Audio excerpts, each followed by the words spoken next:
Hi there, this is Andrew from the Big Idea podcast where we're focused on food. So today I'm going to be talking with Alejandro from Fenn Foods, Fenn Foods. They are a plant-based meat company based in Australia. They started off from just the very, very early stages with Alejandro as a chef who ultimately moved from being kind of a chef running around a restaurant to creating now 8 tons of plant-based meat on a weekly basis. So a great story. I'd love to tell you all about it, and let's get into the conversation. By all means, add your comments, thoughts, questions. Please do subscribe so that we can let you know when we have more podcasts for you. Great, let's get into it. Hi Alejandro, how are you? This is Andrew from Big Idea podcast focused on food. How's life? Very good, very good. Awesome. Here in Australia. You're in Australia. So how's the weather? It's got to be good, right? Weather is amazing. We are very lucky to be in the Sunshine Coast where there is not really a bad day. Isn't it always sunny there? Doesn't that get a little boring at times? No, not really. I would rather be here than anywhere else. I think we just tell ourselves that when we live in places where the weather is kind of challenging, 6 months of the year, and it's like, oh, at least we've got an interesting range of weather, right? Yeah, no, I'm happy to have a very stable weather through the year. Okay, I'm not sure why we're talking about this. It's completely not relevant. So what to the subject? Why don't we get started? So Alejandro, tell us about you, and then let's talk a little bit about Fenn Foods. So Fenn Foods. Tell me about Alejandro first and foremost. What's your background, and how did you get to where you are today? So I grew up in Argentina, and I studied to become a chef when I was 15, and by the age of 18 I left home, and the last 17 years I've been working in some of the best restaurants in the world. I traveled. I lived in Japan, Spain, UK, France, Mexico, and I'm currently in Australia. Okay. So yeah. So you started off as a chef. You've been in food all of your adult life. But how did you get to Australia? Why are you in Australia, and what are you doing there? So my dream as a kid was to live in Australia at some point where you have the lifestyle and everything was eh, there to uh, settle down and form a family. So that was from very early age on the back of my head. And when I came to Australia, I came as a chef. I ran a restaurant, very successful restaurant. And 4 years ago, when I knew I was gonna have a little baby, I decided to retire from the kitchens, let's say. And by that time, I had already opened the company, but it was a little project on the side. Mm-hmm. So 4 years ago, we basically put all our energy, my wife and I, into the company, and we set things to basically focus on the company and grow it as much as we could. So tell us about the company. So Fen Foods, first the name means Fen means planting seeds, and the idea was to bring products to the market that are plant-based. We started with plant-based meats, but the idea is to spread to other categories. We started in a small kitchen, renting once a week, doing 20 kilos a week, for one restaurant. And now we are producing 8 tons a week of plant-based meats, basically. Holy cow, or holy plant-based cow. So you've got factory at this point producing plant-based meats. Is this your own branded product that you bring to market, or is it a product that you're selling still to restaurants and they're using it within their restaurants, or all of the above? So we are a B2C and a B2B business. So we work with the two major retailers in Australia, with Coles and Woolworths, and also independents. And then in food service, which used to be our main focus before COVID, that we also sell to restaurant. Food service is a big part of our business still. Obviously, COVID affect that a little bit, but it's coming back. So yeah, we have 30% of our business at the moment is to restaurants, hotels, QSR businesses. So quick serve restaurants, hotels, restaurants themselves, that's what, did you say 30% of your revenues at this point? Now, yes. It went the other way around, yeah. And 70% grocery to the two main channels, or two main retailers in Australia. Are you predominantly Australia or 100% Australia? What's that? Where are you at with that right now?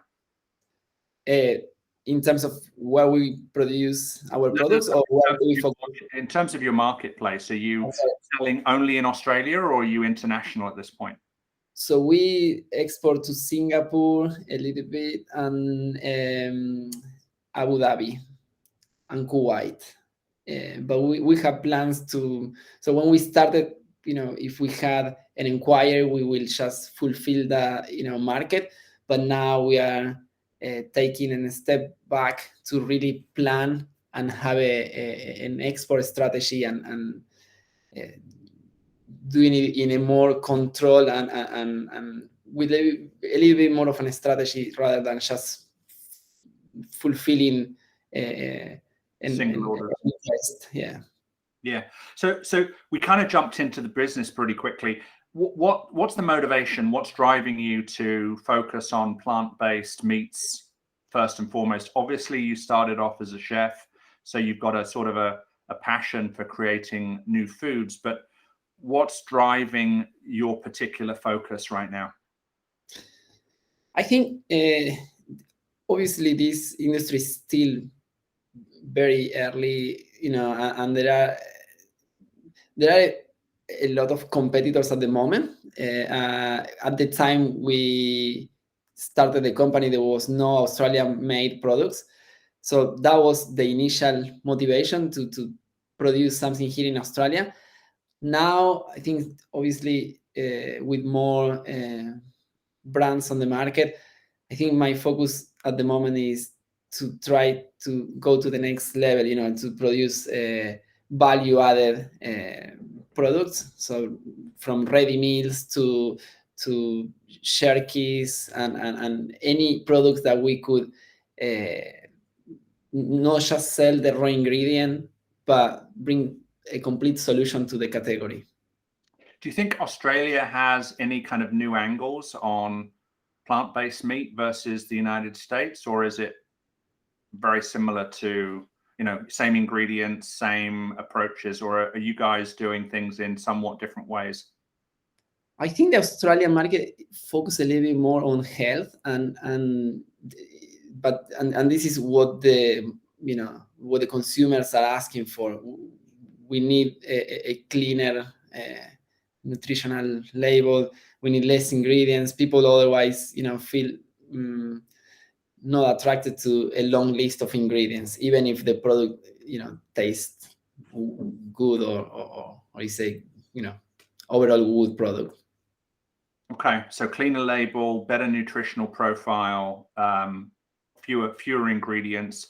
Are you still tackling the whole burger market? Is that the kind of the beginning of the product set for you, or are your products in different areas?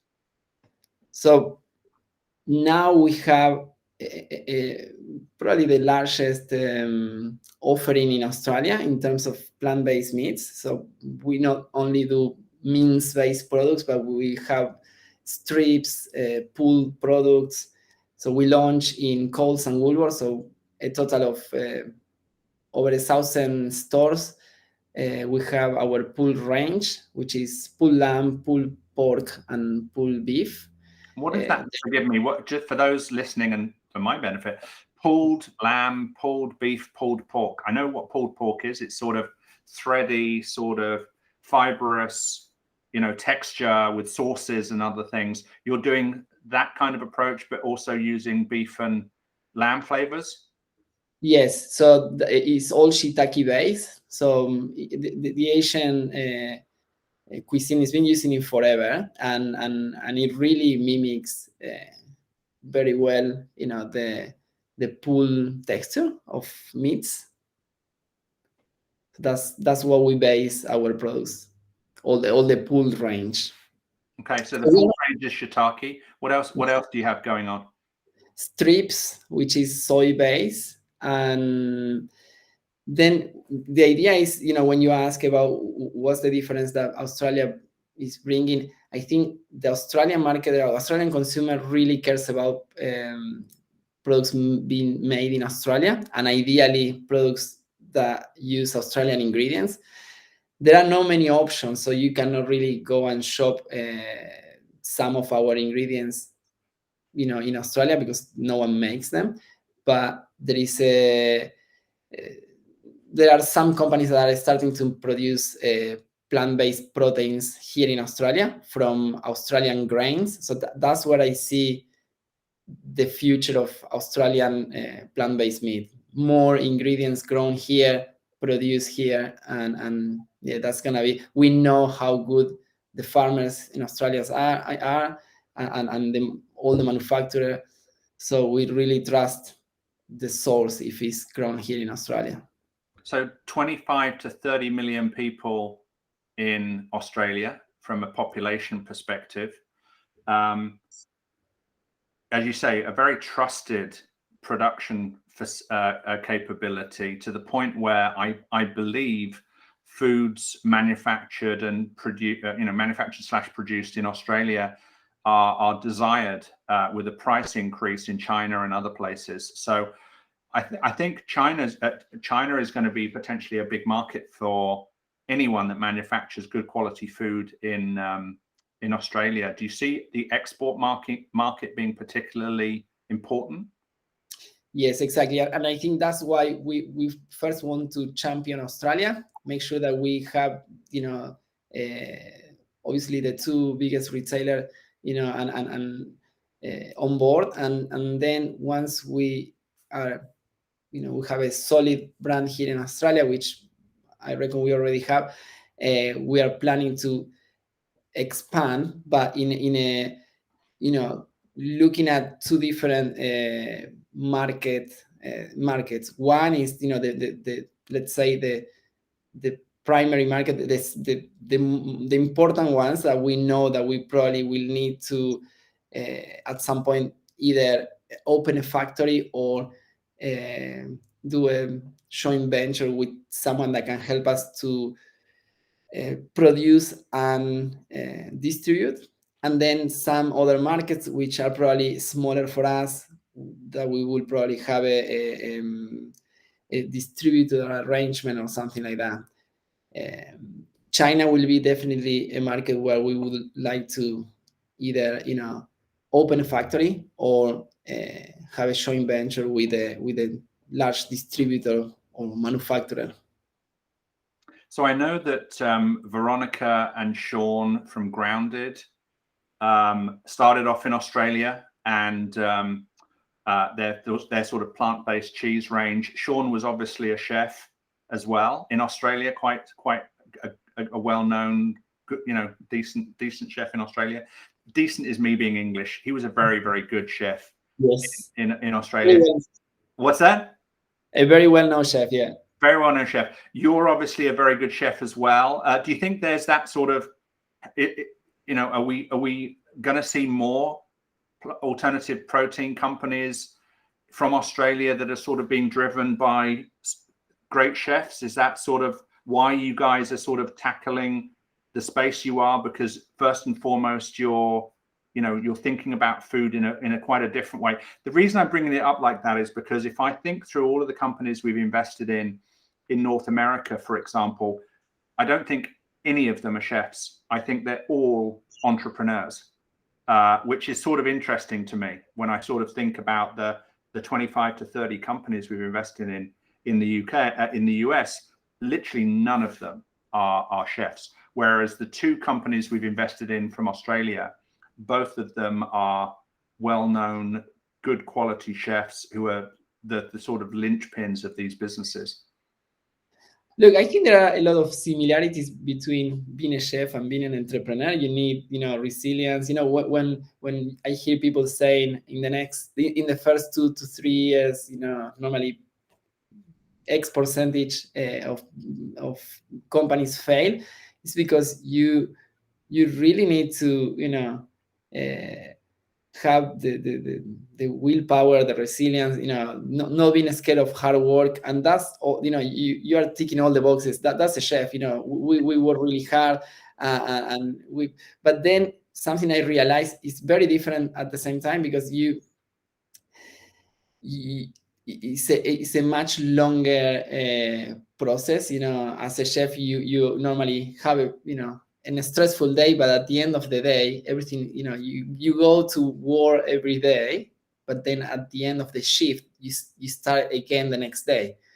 Where as an entrepreneur, you can have issues that last much longer, and you can have, a shipment not arriving in time from another country, or delays with packaging, things that are very different. But I think the work ethic and the resilience you need,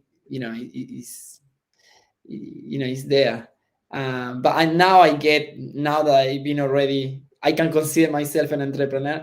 I know why once you become an entrepreneur, you can go into open a company, do all this hard work, and then probably exit or fail, and then you can do it again, because you now know a lot more. Doing it a second time, if I had to start all over again, I definitely will do it differently. I learned a lot, so I think it will become much easier. From how you go to market, raising capital, putting a team together. There are a lot of things that it's easy once you've done it, but obviously you have to start somewhere. I think if I was having if it was my personal choice to either become an entrepreneur or a chef, apart from the fact that I don't cook very well, I think I would go for entrepreneur. And the reason being is because once you've created a great product, if you figure out the way to make that product great and great quality consistently in huge numbers, you can take that recipe or that product and you can take it around the world, and you can sell it in so many different places, so that you have the ability to really bring your flavors, your taste, your products to many people, globally, potentially. Whereas a chef is focused on the 20 people or the 20 tables in front of them right now, and throughout the night, and they're creating amazing flavors, amazing dishes, but their ability to, take all of that hard work and push it, create that value across multiple hundreds of thousands of people is very, very tough. Only a few chefs manage to take their skills and their qualities and do it in such large numbers, if they become popular or viral or whatever. But it's few and far between. In other words, it's a tough life being a chef, right? Definitely. And most importantly, that's not probably what most chefs want. Most chefs don't want to replicate and become, millionaires by opening many different venues. In fact, it's probably the opposite. You rather have just one venue, one restaurant that you like. The issue here is that it's a lovely profession. I love being a chef, but I realize, it's gonna be hard to change my life and have time for for a family if I have a restaurant. I would probably. Meanwhile, you started a plant-based food company, and you've got so much time available. At least I manage my own hours, which that helps. A day in my life is a little bit, full on. But at least I have the time, and I see, my daughter as much as I can, and which is good. I don't do much sleeping or social life, but that will come in the future. That's what you're telling yourself. I hope it works out that way. So pulled pork, pulled lamb, pulled beef. You've gone, and that's with the shiitake. You've got strips using soy protein. So how many different products do you currently sell in Australia in Australia? We have nine base products, but some of them have similar bases. Like, for example, we do mince, we do burgers and meatballs. The three of them are mince-based products, so it's just a different format. We are looking to have even more products in the future, but we want to stop at some point and just keep refining the ones we have. So our R&D team, which at the moment is 2 chefs, one is me, and a food scientist. We have a quarterly goal of 1, come up with new products, and 2, products that we know is what the market needs or wants. How are you figuring that out? How are you figuring out what the market wants? So we have done, in the last 6 months, we have done a research on the Australian market and what products would sell. So it's a very comprehensive research where it shows, okay, these are all the proteins, all the different formats, all the cuisines. So we can figure out when we have a big calendar for the 2 major retailers where we know what range review is up and coming. So let's say we are working at the moment with frozen. So before you just skip over that, range reviews, for people who are not familiar with how grocery stores work, just very quickly, like, don't derail the thought, but range reviews, explain that please. Range review is when basically the buyers from a retail chain opens up for you to present something, and then if you are successful, then you will be on shelf a few months later. So now we know the next range review for freezer opens in December on one of the 2 big supermarkets. So we will present something that's going to be on shelf in June next year.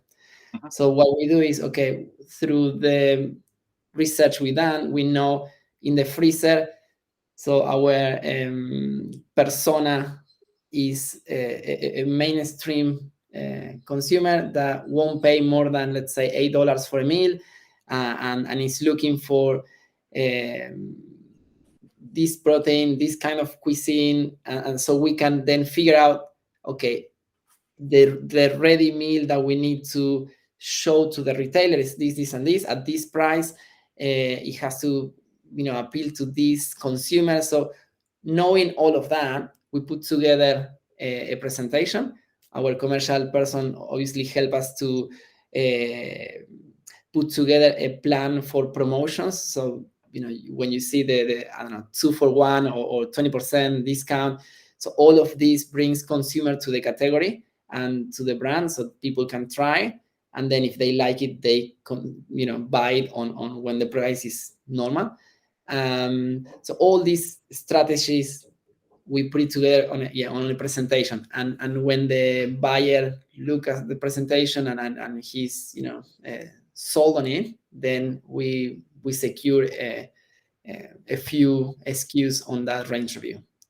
Got it. So here's one thing that was occurring to me as you were speaking. Given that you're doing plant-based meat right now, are you looking at the animal protein space to see what's selling quickly, to see what's selling in huge volumes in the sort of, the animal based products, and then you're saying, okay, these are the top 5 selling animal based products in the grocery sector in this particular channel. Maybe we should recreate the flavor, the texture, the taste, etc., using the techniques that we're familiar with, in terms of either shiitake or soy or some other range of ingredients. Is the animal protein industry driving the choices from a plant-based perspective? Yeah, correct. So what we're asking consumers is to shift from what they do to a plant-based alternative. So for us, we don't have to be, extremely creative and try to, do something completely new, because we are asking already a big change to consumers, from what they are used to plant-based.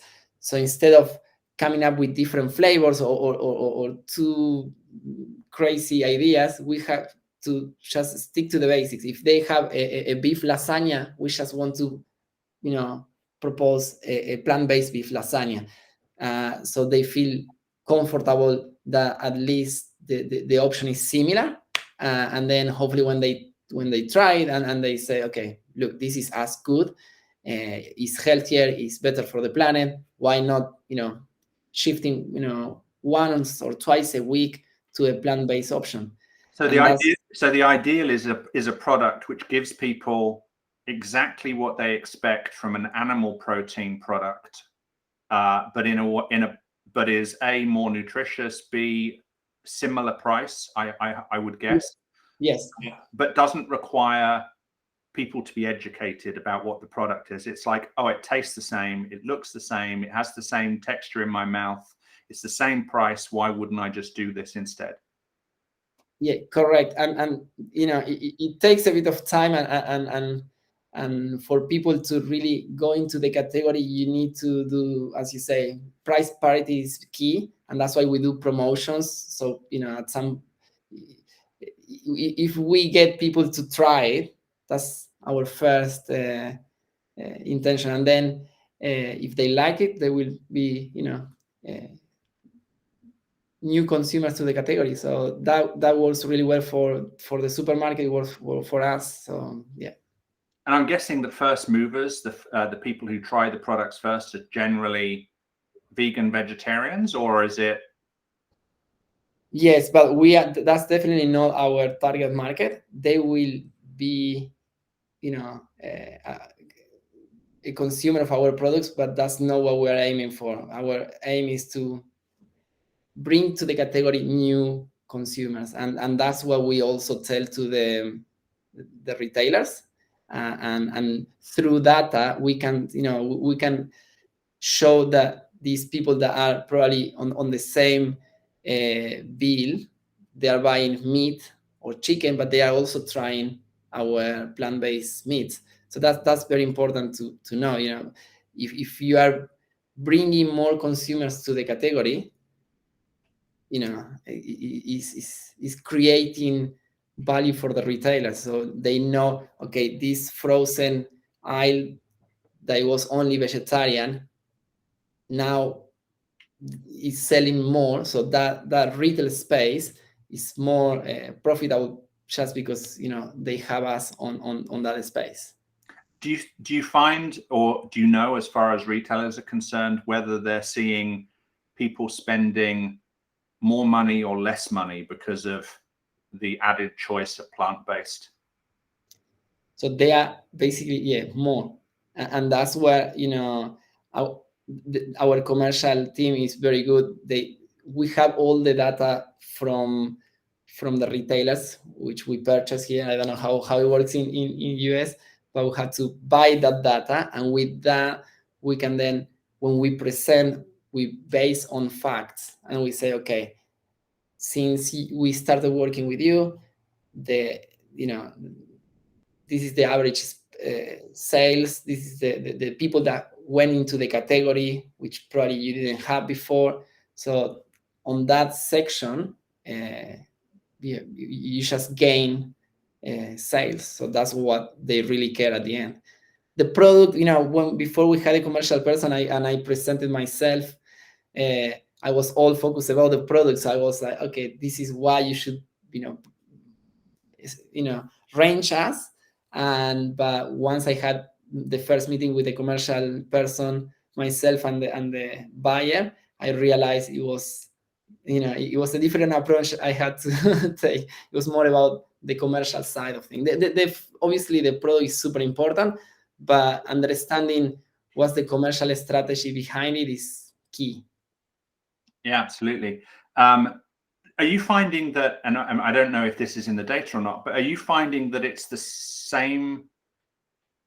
It's the same people who are buying now both plant-based and animal protein at the same time, or is it, for example, a particular person in the household who is focused on more sustainable products? So, for example, a family of 2 adults and 2 kids. Maybe it's one of the kids that is conscientiously and consistently focused on plant-based, but the parents are still eating just as much steak and hamburgers as they always have. Or are you seeing that people are just bringing more plant-based into their diets on a consistent basis? Do you see the distinction? Yeah, look, I would say it's a bit of both. So the fact that there are teenagers going plant-based, and the mom or the dad has to buy for them, that's absolutely one aspect. But then we see a lot of baby boomers, which we didn't know, but the over 50 are choosing a lot plant-based meats because they want to reduce meat consumption. They probably are a little bit concerned about health, cholesterol. So we didn't know, but this just came on the research we done with the marketing team.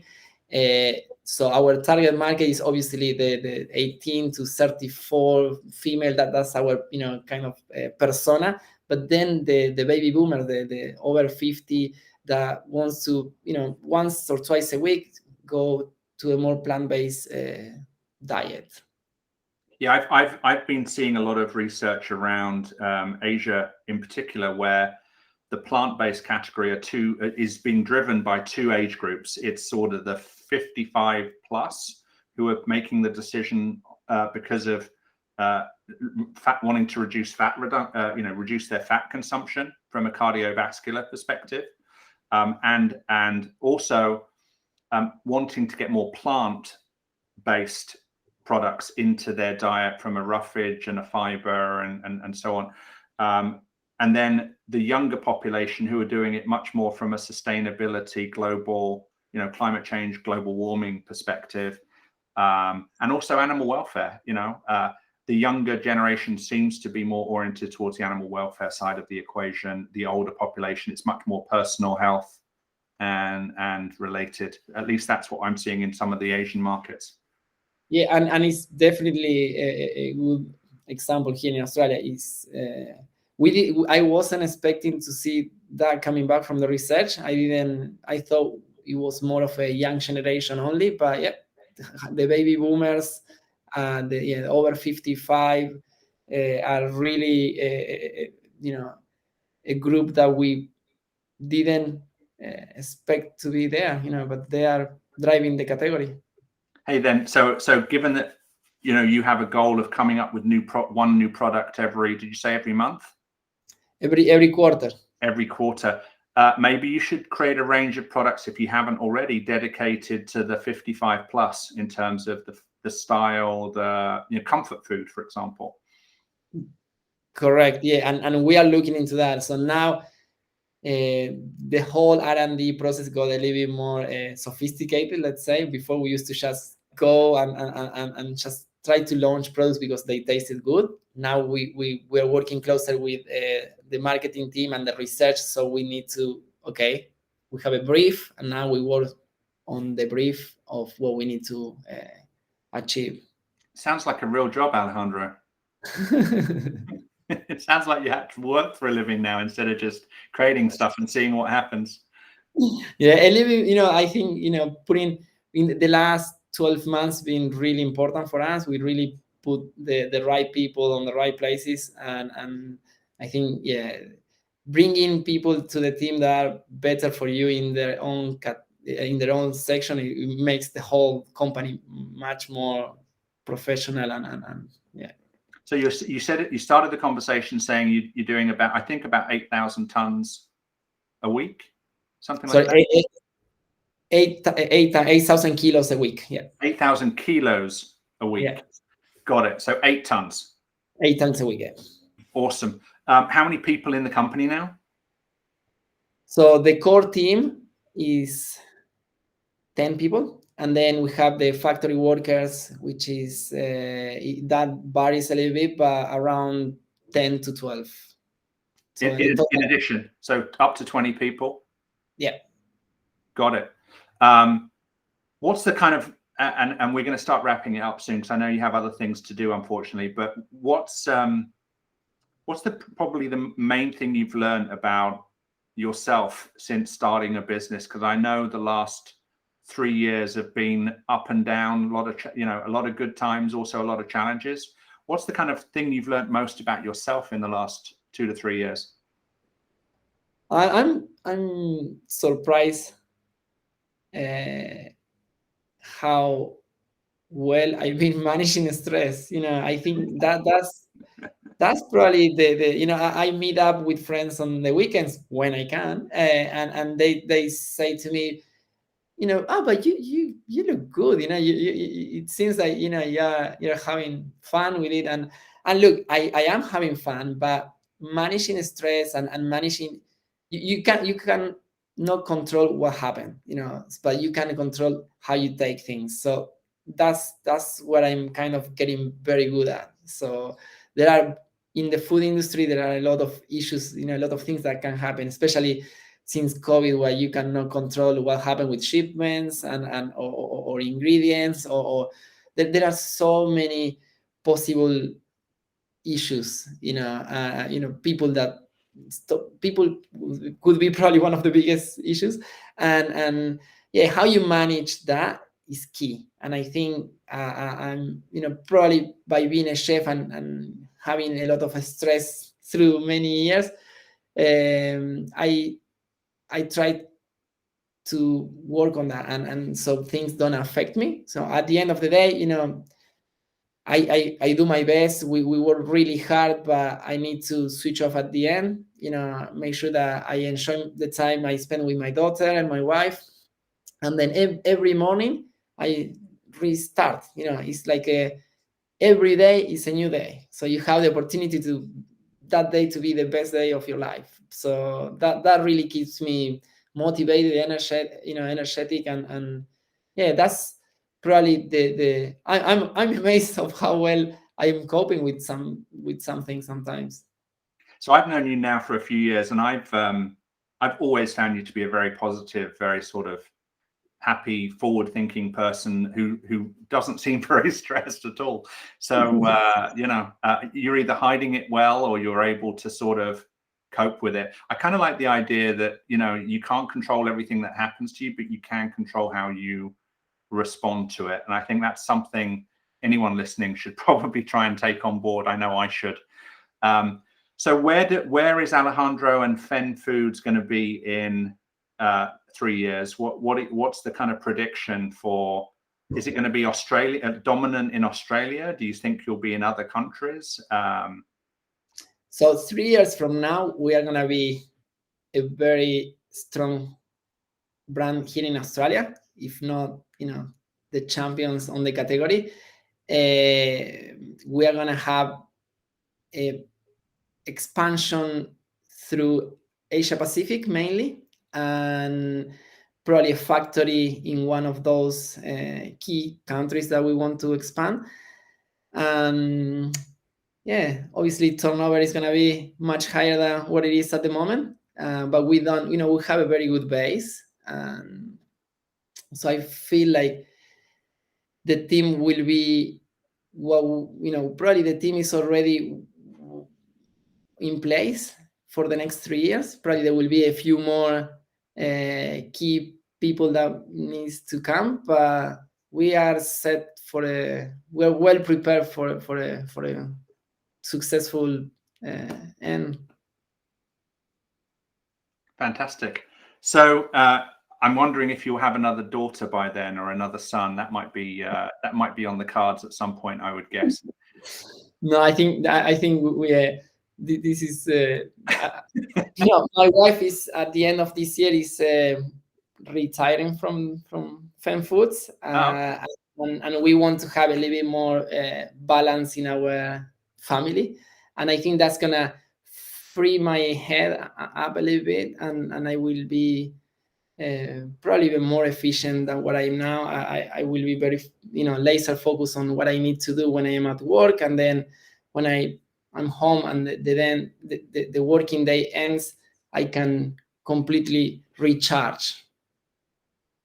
Yeah, having been an entrepreneur myself, I always used to imagine sort of a box in my head, which at a certain time every night, I would put everything that needed to be thought about into the box. I would close the lid, lock it up, and just not open that box until 8 a.m. the next day, when I could start tackling the problems again. You got to know when to, when you can't solve something right now, there is no point stressing about it. So exactly, and I do the same, exactly the same, and I also use the box metaphor. I know at the end I had to close it because the next day a new version of me will open up, who is more calm, refreshed, and will see things differently. So no point, once you are overwhelmed, no point to try to solve it, because you are not on the right mindset. So you have to let it go, close the box, and see it next day.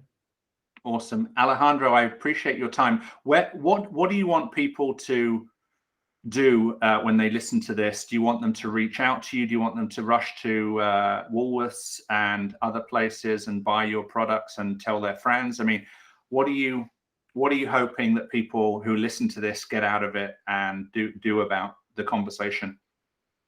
Yeah, look, both are good ideas.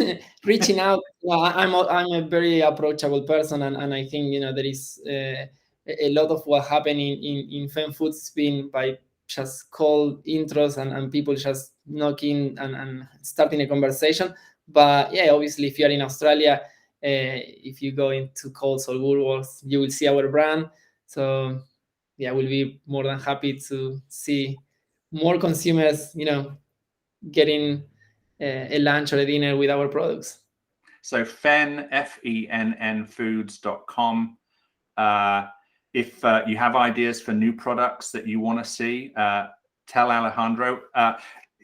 I'm guessing LinkedIn, what are good places to reach out and connect with you? Yeah, LinkedIn, Alejandro Cancino or Fen Foods. And then we are on Instagram, Beef by Fen Foods. Beef is our brand, retail brand. V as in Victor, EEF, right? Correct, yeah. All right. So Alejandro, Fen Foods, thank you so much for our conversation today. I really appreciate it. Some really good things for people to think about, especially entrepreneurs who are considering going through a similar journey. If you're a chef, it sounds like you've got all the makings of being a successful business person, because you've been going through that stress mill many times before. So if you've got some great great products, and you're a chef, reach out to me. I'd be interested in talking to you. Alejandro, I'm going to press pause. Thank you so much for your time today. Thank you very much. Have a good day. You too. Okay, I am pressing I don't know how I stopped recording. I know how I started recording. Stop recording. Okay, stop. Okay, I hope you enjoyed the conversation with Alejandro from Fen Foods. If you have questions, comments, thoughts, please do leave them in whichever place you can, assuming this is YouTube or iTunes or one of those things. Please do like and subscribe so that you get updates on our new podcasts. We try to deliver those every single week. So, great conversation. I hope you enjoyed it. If you want to reach out to me, My name is Andrew Ive again, and I'm your host, and I am the founder of Big Idea Ventures. We are focused on solving the world's greatest challenges by backing the world's best entrepreneurs, scientists, and engineers. So do reach out to us if you need help, if you have questions, if you want to help in some way. So bigideaventures.com, contact us. I'm also on LinkedIn, Andrew, middle initial D for donut, Ive, I-V-E. Look forward to connecting with you, and thanks for listening. Bye-bye.